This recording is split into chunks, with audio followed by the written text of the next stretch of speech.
सर्वप्रथम आप सभी को 78वें स्वतंत्रता दिवस की हार्दिक शुभकामनाएं।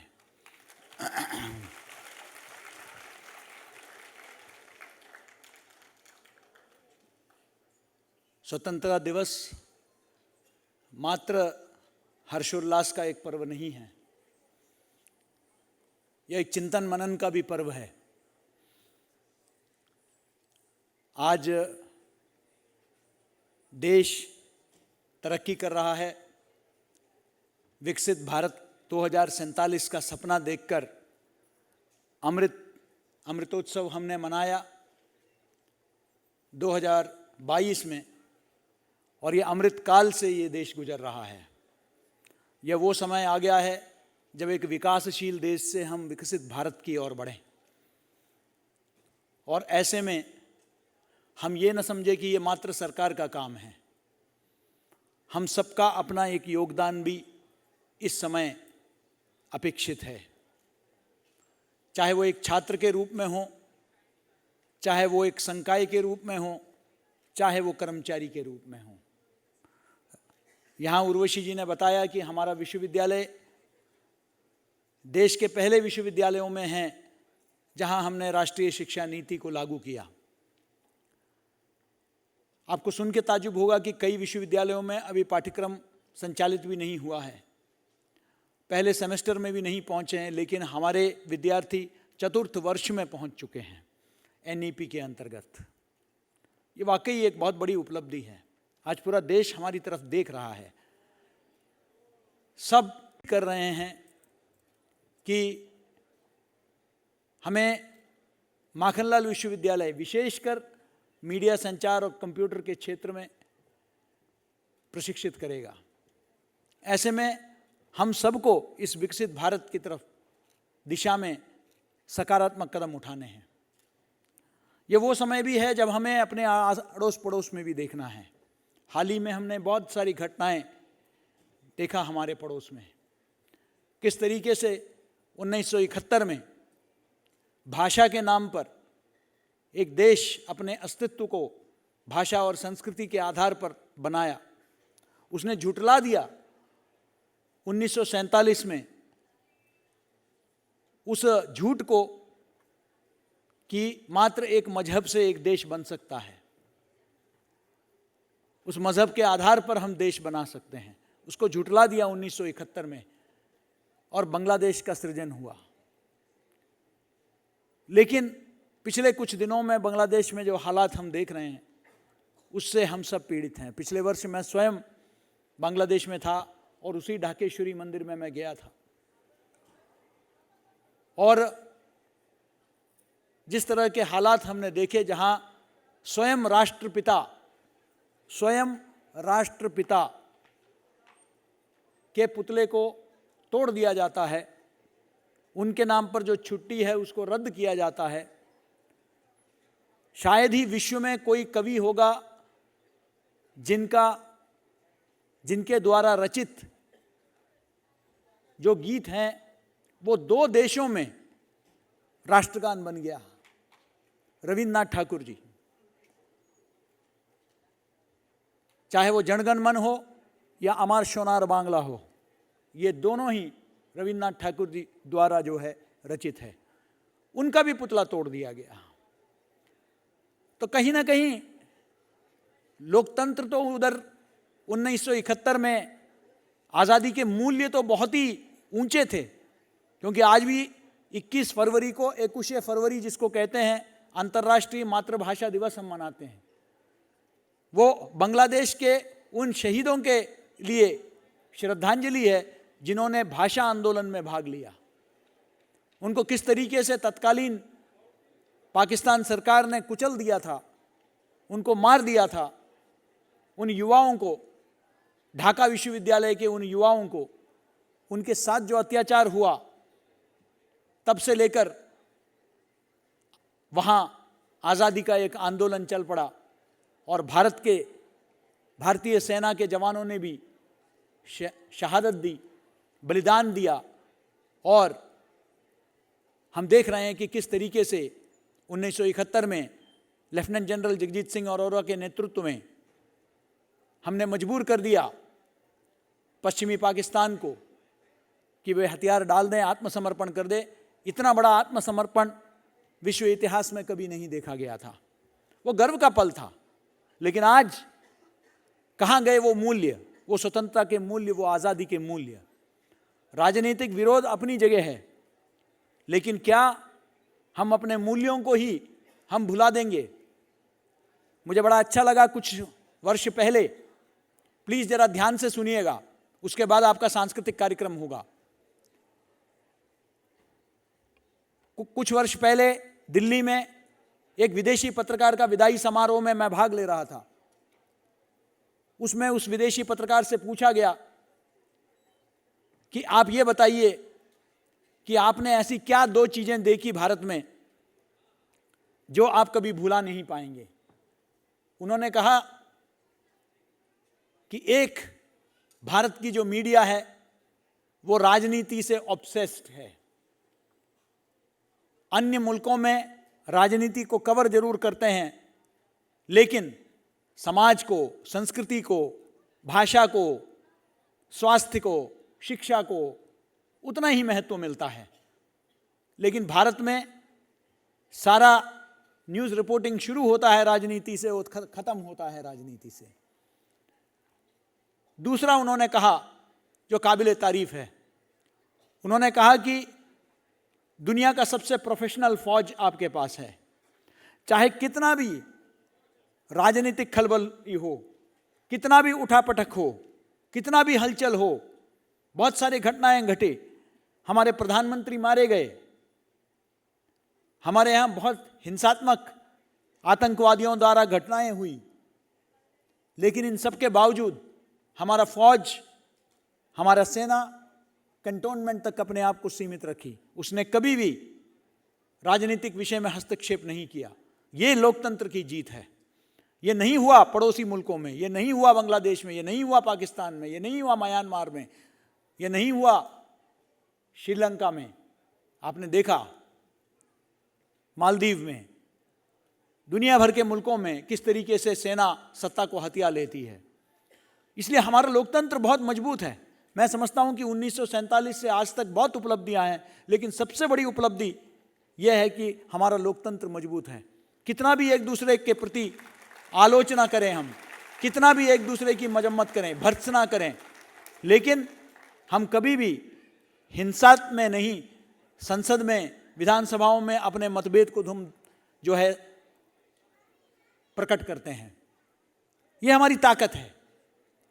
इन लोकतांत्रिक मूल्यों को हमको जिंदा रखना है, उस सभ्यता को हमको जिंदा रखना है। हमको इस बात को सुनिश्चित करना है कि किस तरीके से हमने देखा कि बांग्लादेश में जो है एक समुदाय विशेष को टारगेट किया गया। हमको इन सब विषयों को ध्यान में रखना है कि लोकतांत्रिक मूल्य को हम कैसे आत्मसात करें। और आप सब लोकतंत्र के प्रहरी हैं। आप में से ज़्यादातर जो खासकर जनसंचार और पत्रकारिता के विद्यार्थी हैं, उनसे मैं विशेष आग्रह करूंगा कि इन सब घटनाक्रम को करीब से अध्ययन करें और समझने का प्रयास करें। यह हम सबकी बहुत बड़ी भूमिका है। मैं विश्वविद्यालय के बारे में भी 2 शब्द कहना चाहूँगा।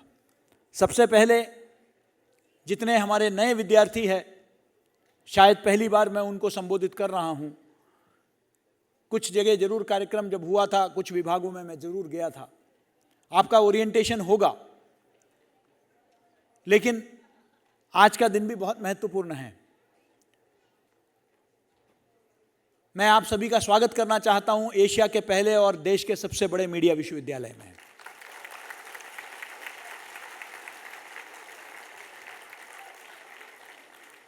आप अलग अलग प्रदेशों से आए हैं। पिछले वर्ष हमारे यहाँ 22 प्रदेशों के विद्यार्थी अध्ययन कर रहे थे। ये हमारे लिए गर्व की बात है कि ये छोटा भारत है। एक प्रदेश के शासकीय विश्वविद्यालय होते हुए भी हमारे नाम के साथ राष्ट्रीय जुड़ा हुआ है। अन्य जो शासकीय विश्वविद्यालय हैं, उनके जो कुलाधिपति हैं, वे आज हमारे लिए हमको मंथन करने की आवश्यकता है कि हम कहां जा रहे हैं। एक विश्वविद्यालय के नाते हमारा ये विशिष्ट, हमारा जो एक पहचान है पूरे देश में, हमारे ही अनुकरण करते हुए रायपुर में कुशाभाऊ ठाकरे विश्वविद्यालय, जयपुर में हरिदेव जोशी विश्वविद्यालय की स्थापना हुई और अब भारतीय जनसंचार संस्थान भी एक डीम टू बी यूनिवर्सिटी बन गया है। लेकिन नेतृत्व तो हमेशा हमारा रहा है। मैं अक्सर बोलता हूं कि 2016 में जब मैं महानिदेशक बना भारतीय जनसंचार संस्थान का, तब मैंने वहां न्यू मीडिया विभाग का स्थापना की।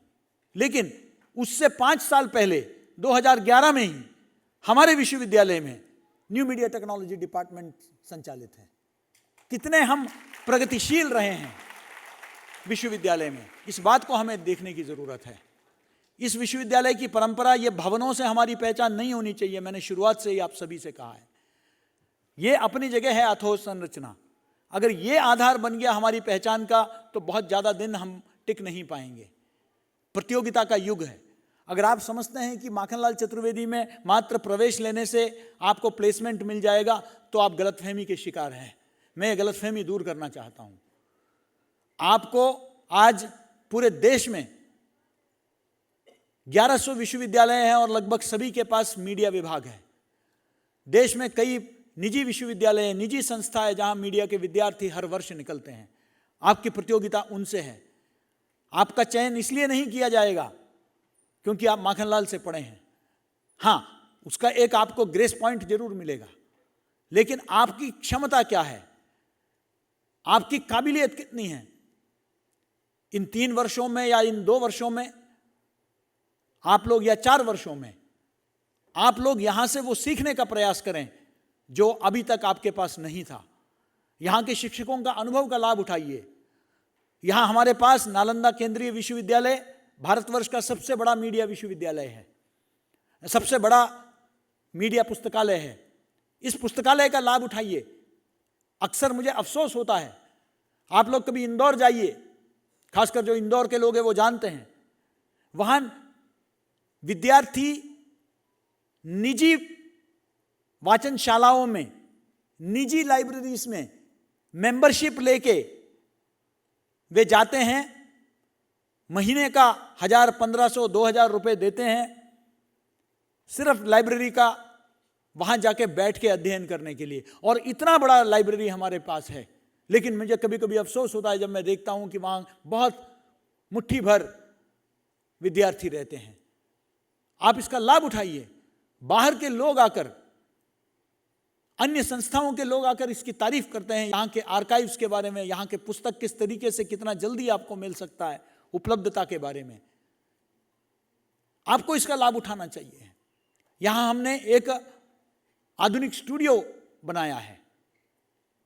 आप सौभाग्यशाली हैं। आज के दिन मैं बधाई भी देना चाहता हूं रेडियो क्रमवीर के टीम को, निदेशक आशीष जोशी जी, प्रबंधक परेश उपाध्याय जी।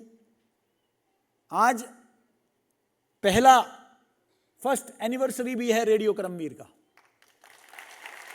रेडियो क्रमवीर से जुड़े हुए सभी बंधुओं को मैं बधाई देना चाहता हूं, सभी विद्यार्थियों को बधाई देना चाहता हूं। स्थापना के मात्र 5 महीने के अंदर नेशनल फर्टिलाइजर्स लिमिटेड ने 180 एपिसोड कृषि पर तैयार करने के लिए हमको 10 लाख रुपए का अनुदान दिया। यह कोई छोटी बात नहीं है। भारत का नवीनतम रेडियो स्टेशन के रूप में यह उभरा था। आज अन्य जगहों में भी उसके बाद मिजोरम में IIMC का और अन्य स्टेशन आ गए। रेडियो क्रमवीर ने अपनी एक पहचान बनाई है।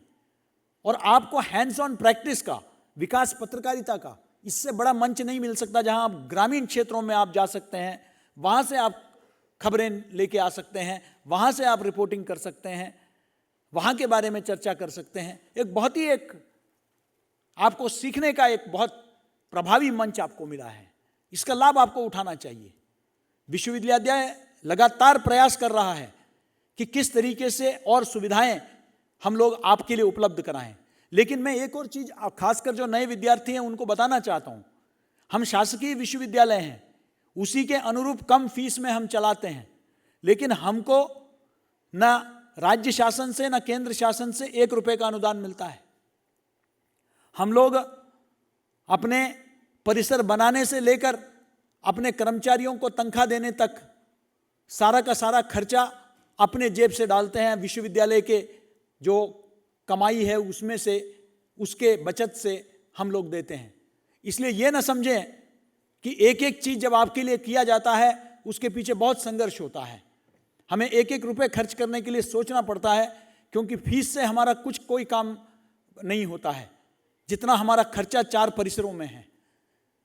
इसलिए आपको भी, हम लोग लगातार प्रयासरत हैं, अभी भी नए प्रयास, हम और प्रयास कर रहे हैं। जल्दी ही मुझे सूचित किया गया है, हम CSR फंडिंग के तहत कुछ नए काम करने का प्रयास कर रहे हैं विश्वविद्यालय में।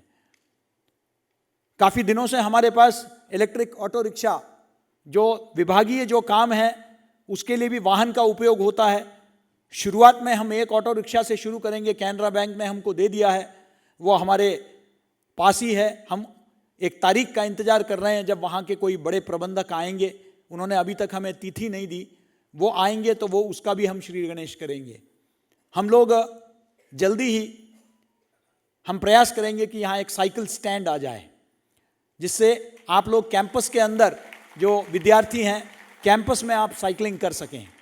हम लोग प्रयास कर रहे हैं और लगभग बातचीत हो गई है, अनुबंध भी तैयार हो गया है कि जल्दी ही एक ATM, जिससे आपको बाहर शहर में जाने की ज़रूरत ना पड़े पैसा लेने के लिए, ये भी हमने व्यवस्था की है। हम लगातार प्रयास कर रहे हैं। जल्दी ही गर्ल्स हॉस्टल में हम जो है सैनिटरी वेंडिंग मशीन हम लोग लगा रहे हैं, ताकि हमारे जो बेटियां हैं उनको किसी प्रकार का जो है परेशानी ना हो, उनको नीलबढ़ तक या सूरजनगर तक उनको जाने की ज़रूरत ना पड़े। यानी कि लगातार हम लोग प्रयास कर रहे हैं कि बच्चियों के लिए प्लेग्राउंड की तैयारी हो रही है। थोड़ा सा बारिश का मौसम है, घास बड़े तेज़ी से उग रहे हैं, अभी हम उसको ठीक करके वहाँ भी जल्दी 2 हमने जो है यहाँ आपके लिए दोनों हॉस्टलों में जिम का सुविधा है, ताकि आपके एक स्वस्थ मन के साथ एक स्वस्थ शरीर भी रहे, उसका भी व्यवस्था, इसका भी उपयोग करें प्लीज़। पत्रकार फील्ड में अगर फिट नहीं है तो टिक नहीं सकता है, इसलिए फिटनेस बहुत ज़रूरी है। इसलिए जितना आप अपने मस्तिष्क पे ध्यान देते हैं उतना ही अपने शरीर पर भी ध्यान दीजिए। एक अभिभावक के नाते मैं आपको बता रहा हूँ और एक अनुभवी पत्रकार के रूप में बता रहा हूँ, फील्ड रिपोर्टिंग करनी है तो फिटनेस बहुत ज़रूरी है, इसलिए उसका अपना ज़रूर ध्यान रखिए। हम लोग प्रयास कर रहे हैं आपका कैंटीन में भी ज़्यादा से ज़्यादा सुविधा हो, नए वेंडर आ जाएंगे कुछ ही महीनों में। हम लोग कोशिश कर रहे हैं कि आपके लिए और क्या क्या सुविधा हो सकती है उस दिशा में हम लोग लगातार प्रयासरत हैं। लेकिन आप अपनी तरफ से अपना प्रयास तो करिए। आप जब गर्व से कहेंगे, आज मैं जब देखता हूं देश भर में जाता हूं, मुझे बहुत ताज्जुब हुआ। अभी मैं सेंट्रल यूनिवर्सिटी ऑफ जम्मू में गया था, 2 दिन का मेरा प्रवास था। सेंट्रल यूनिवर्सिटी ऑफ जम्मू और भारतीय जनसंचार संस्थान जम्मू। सेंट्रल यूनिवर्सिटी में जब गया तो मेरे को स्वागत करने के लिए वहाँ के जो है एसोसिएट प्रोफेसर आए थे, उमेश कुमार। उन्होंने स्वागत किया। उन्होंने ये नहीं पहचान में बताया, क्योंकि मैं उनको जानता नहीं था, मैं पहली बार जीवन में मिल रहा था। तो उन्होंने अपना पहचान में मुझे ये नहीं बताया कि सर मैं एसोसिएट प्रोफेसर हूँ सेंट्रल यूनिवर्सिटी ऑफ जम्मू से। उन्होंने कहा कि सर मैं MCU का विद्यार्थी हूँ, मैंने MA मास कम्युनिकेशन और MPhil यहीं से किया था। कोई भी हमें बड़ा गर्व होता है। उसने कह दिया कि सर आप हमारे कुलगुरु हैं। अभी मैं उसके बाद गया, और जब मैं गया दिल्ली में बहुत ही प्रतिष्ठित अवार्ड है समाचार फॉर मीडिया का 40 अंडर 40, वहाँ मैं नहीं बता सकता, शब्दों में बयान नहीं कर सकता, क्योंकि मैं जूरी का सदस्य भी था। वहाँ मैं गया और जब मैं बैठा तो मंच में हमारे कई विद्यार्थियों को सम्मानित, पूर्व विद्यार्थियों को सम्मानित किया गया। और उन्होंने जब उनको पुरस्कार मिला तो उसके बाद उनको 2 मिनट मिलता है। उस 2 मिनट में उन्होंने जब मुझे संबोधित करते हुए कहा कि हमारे कुलपति, जबकि वो पूर्व विद्यार्थी हैं, उस वक्त सच में मैं बहुत भावुक हो गया कि हमारे विद्यार्थी इतने पुरस्कार जीत रहे हैं। हम जो शिक्षक हैं, हमारे लिए इससे ज़्यादा गर्व की बात और कुछ नहीं है। हमारे लिए और कोई गर्व की बात नहीं है। जब आप कामयाब होंगे, आप सफल होंगे, हमारे लिए सबसे बड़ी सफलता वही है। हम समझेंगे कि हमारा जो हम मेहनत कर रहे हैं वो संपन्न हुआ, वो सफल हुआ। इसलिए आप लोग बिल्कुल एंजॉय करें। सभी सुविधाएं आपके लिए, मेडिटेशन सेंटर है। कई लोग अवसाद और तनाव की बात करते हैं, लेकिन हमने बहुत पहले इसके बारे में सोचा और हमने मेडिटेशन सेंटर की यहाँ स्थापना की। आप लोग आनंद लीजिए, लेकिन साथ साथ अपने प्रैक्टिकल्स पे, अपने थ्योरीज पे, अपने लाइब्रेरी पर, अपने जो प्रायोगिक जो आपके लैब जर्नल्स हैं, इन सब पर भी आप फोकस करिए, ताकि यहाँ से जब वो विद्यार्थी निकले तो लोग कहें कि हाँ, ये एमसीयू का विद्यार्थी है। तब हमें गर्व होता है कि लोगों की अपनी, ये एमसीयू का विद्यार्थी अलग है। तभी जाके प्लेसमेंट के लिए लोग आते हैं। प्लेसमेंट के लिए लोग मेरे कुल सचिव के, प्लेसमेंट ऑफिसर राहुल खड़िया जी के या किसी और के अपील पर नहीं आना चाहिए। आपके जो खुशबू है, आपके काम की खुशबू, आपके काबिलियत की खुशबू, उनको खींच के इधर लाना चाहिए। वे आएँ और कहें कि हमको बेस्ट को सिलेक्ट करना है तो हम एमसीयू में आएंगे। अपने भाषा पर जोर दीजिए। भाषा का क्षरण हो रहा है। भाषा अगर आपका मजबूत है, आप सब मल्टीटास्कर्स बनेंगे, तो मैं आपको भरोसा दिला सकता हूं कि सबसे पहले कोई भी बड़ी कंपनी आपके लिए इधर अपने दरवाजे खुले रखेंगे। ये मैं आपको आश्वासन दे सकता हूं। लेकिन प्रयास आपको करना है, जितना भी हमसे हो सकेगा, हमारे शिक्षकों से हो सकेगा, हम समर्थन देते आए हैं और आगे भी देते रहेंगे। मैं ये भी कहूँगा कि इस विश्वविद्यालय की छवि के दायित्व उतना ही आपका भी है जितना हमारा है। हमारा विश्वविद्यालय है ये। मैं कई बार अपने विद्यार्थियों से कहता हूँ, मैं कई अलग अलग संस्थाओं में काम कर चुका हूँ। जब मैं भारतीय जनसंचार संस्थान का महानिदेशक था तो मैं वहाँ की बात करता था। आज मैं यहाँ हूँ, इसका मुखिया हूँ, तो यहाँ की बात करता हूँ। कल कहीं और चला जाऊँगा तो वहाँ की बात करूँगा। लेकिन आप ताउम्र इस विश्वविद्यालय के विद्यार्थी रहेंगे। इस विश्वविद्यालय से आपका जो जुड़ाव है वो किसी और का नहीं है। इसलिए इसकी छवि को अक्षुण्ण रखना, इसकी छवि को बनाए रखना, उसमें आपकी भी बड़ी भूमिका है। हम अपने परिवार में, परिवार के अंदर भी छोटे मोटे झगड़े हो जाते हैं, माता पिता से भी भेदभाव हो जाते हैं, भाई बहन में हो जाता है। हम तुरंत सोशल मीडिया में जाकर लिखते नहीं हैं। ये भी आपका परिवार है, आपका एक बड़ा परिवार है, आपके अभिभावक हैं। आपकी कोई समस्या हो, अगर हमसे नहीं समाधान हो रहा, तब तो आप बाहर जरूर जाइए। लेकिन आपका अगर समाधान आपका हमसे मिलने से ही हो जाएगा, तो फिर आपको विश्वविद्यालय की छवि नहीं खराब करनी चाहिए। क्योंकि याद रखें कि कल जब आप प्लेसमेंट में मार्केट में उतरेंगे, तब जो छवि इस विश्वविद्यालय की बनी है उसी के आधार पर चयन किया जाएगा। कहा जाएगा कि अच्छा, वहाँ से आए हो जहाँ काफ़ी लड़ाई झगड़े होते हैं, वहाँ जो हमेशा विवाद में रहता है। बड़े मुश्किल से हम विश्वविद्यालय को निर्विवादित, इसकी स्वच्छ छवि के साथ हम उभरे हैं। इसको बनाए रखना आपकी दायित्व है। यह आपका विशेष दायित्व बनता है। इसलिए मैं आपसे कहूँगा कि एक परिवार की भावना से यहाँ, क्योंकि हमारे विश्वविद्यालय के कर्मचारियों के परिवार भी आज यहाँ हैं, मैं आपका ज़्यादा समय नहीं लूँगा, लेकिन आप सब उत्सुक हैं सांस्कृतिक कार्यक्रम के लिए। आपके आज एक लघु भोजन का भी हमने व्यवस्था कर रखी है इस कार्यक्रम के बाद, तो हम सब मिलकर सहभोज करेंगे।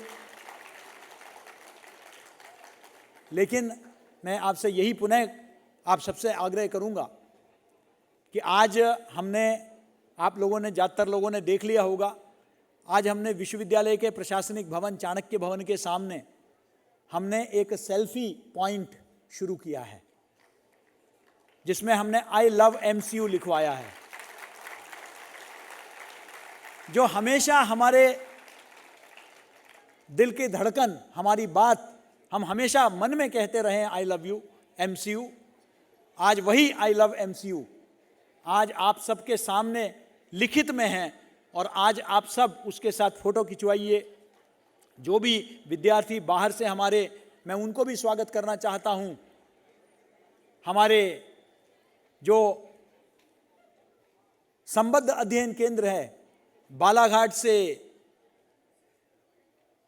भोपाल से, पूरे प्रदेश से आज कई बच्चे आज यहां आए हुए हैं, और वो बच्चे भी आप ही के बंधु हैं, आप ही के परिवार के। माखनलाल चतुर्वेदी राष्ट्रीय पत्रकारिता एवं संचार विश्वविद्यालय के विद्यार्थी हैं, भले वो बालाघाट में पढ़ रहे हो। क्योंकि याद रखें, आपकी ताकत ये 800 लोग यहाँ बैठे वो नहीं है, ये जो 1500-2000 बच्चे जो इस कैंपस में पढ़ रहे हैं वो नहीं है। आपकी ताकत 1.5 लाख से ऊपर बच्चे हैं जो 5 परिसरों में 1600 अध्ययन केंद्रों में पढ़ रहे हैं। ये सब मिलकर एमसीयू परिवार बनता है। इतना बड़ा परिवार के हम एक हिस्सा है, इस बात को हमको गर्व करने की आवश्यकता है। मैं समझता हूं कि आप सब आज के दिन हर्षोल्लास के साथ मनाएं, लेकिन साथ ही साथ आप जो है चिंतन मनन भी करें कि हम एक अच्छे विद्यार्थी के नाते, एक अच्छे संकाय के नाते, एक अच्छे कर्मचारी के नाते, एक अच्छे जो है यहाँ के परिवार के एक सदस्य के नाते आप समाज के लिए, विश्वविद्यालय के लिए और राष्ट्र के लिए क्या कर सकते हैं, उन मूल्यों को हम कैसे आत्मसात कर सकते हैं, इस बात को भी मैं अंत में मैं विशेष रूप से जो पूरी टीम है जिन्होंने आई लव एमसीयू का बोर्ड रातों रात, मुझे बताया गया कि आज सुबह 4-4:30 बजे तक उन्होंने काम किया, कल शाम से लेकर, तब जाके हम आपको आज सुबह सरप्राइज देना चाहते थे। कल शाम को आपने नहीं देखा होगा, लेकिन आज सुबह आपने देखा। रातों रात मैं उस टीम के एक एक सदस्य को मैं बधाई देना चाहता हूं, और मैं आप सभी को अंत में निमंत्रण भी देना चाहता हूं कि कल इसी संख्या में, और इस कोशिश करें इससे ज़्यादा संख्या में, सीढ़ियों में हमारे विद्यार्थियों की कमी नहीं है, कर्मचारियों की कमी नहीं है, सीढ़ियों में तक बैठ जाएं, इतने संख्या में कल विश्वविद्यालय अपने इतिहास में पहली बार, 34 वर्ष के इतिहास में पहली बार स्थापना दिवस मना रही है। और हमारे विश्वविद्यालय के प्रथम कुल सचिव, जो बाद में कुशाभाऊ ठाकरे विश्वविद्यालय के लगातार 2 बार कुलपति बने और वर्तमान में इंदिरा गांधी राष्ट्रीय कला केंद्र के सदस्य सचिव हैं, संस्कृति कर्मी हैं, लेखक हैं, आप कल पधारेंगे, हम सबके बीच में इस विश्वविद्यालय के गौरवशाली इतिहास के बारे में आपको बताएंगे, और साथ साथ विकसित भारत 2047 में उत्तर सत्य और मीडिया की भूमिका पर अपना वक्तव्य भी रखेंगे। और उसके बाद एक बहुत ही विशेष कार्यक्रम, सांस्कृतिक कार्यक्रम भी आपके लिए आयोजित किया गया है, उसका भी पूरा आनंद लीजिए। मैं आपको यह भी बताना चाहूँगा कि आज जो है इस कार्यक्रम के पश्चात मैंने जैसे कहा कि एक लघु भोजन की भी व्यवस्था है, आपके लिए पर्याप्त होगा, लेकिन उस भोजन के उपरांत इसी सभागार में आप सबको सैम बहादुर मूवी दिखाया जाएगा, आप उसका भी आनंद लीजिए। आप सबको मैं पुनः पूरे समस्त विश्वविद्यालय परिवार की ओर से मैं बधाई देना चाहूँगा। आज के आज़ादी के दिवस के लिए, स्वतंत्रता दिवस के लिए, आइए हम सब मिलकर इसको हर्षोल्लास के साथ मनाएं। मेरे साथ 3 बार दोहराएंगे, जय हिंद, जय हिंद, जय हिंद। नमस्कार।